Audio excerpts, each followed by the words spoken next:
Welcome to This Day and Everything Cool for April 6th. On this day in 1889, film was on a roll, literally. The newly formed Eastman Kodak Company began selling the world's first flexible rolled film for still cameras. Rolled film had actually been invented a few years earlier by a farmer in Wisconsin, with Kodak buying the patent for $5,000. It changed the industry. Before that, you had to slide film sheets into a camera every time you wanted to take a picture, but with rolled film, you could insert a roll and take multiple pictures before needing to swap it out. This made photography much easier and also made it possible to take photos in faster succession with a single camera. This also proved invaluable for the development of motion picture cameras, which were just starting to come out at the time. Kodak still sells rolled film to this day.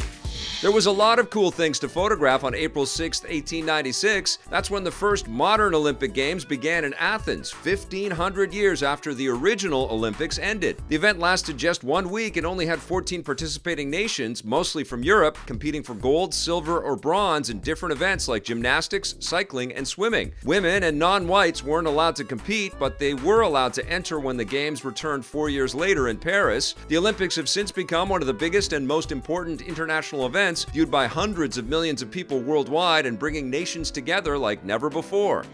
Watching the Olympics from the comfort of your own home just wouldn't be possible without satellites. On April 6, 1965, the very first commercial communications satellite was launched into orbit. Known as the Intelsat 1 and nicknamed Early Bird, the satellite was created by the Hughes Aircraft Company, with Howard Hughes himself personally assisting on the design. It aided communications between two different spots on the planet below, relaying telephone and television signals from one corner of the globe to another. Until then, signals had to be sent by ground-based towers, so doing it from a satellite was much faster and allowed signals to be sent over greater distances. The Intelsat 1 only stayed in service for a few months, but it proved that commercial satellite communication could work. It was followed by an endless number of similar satellites.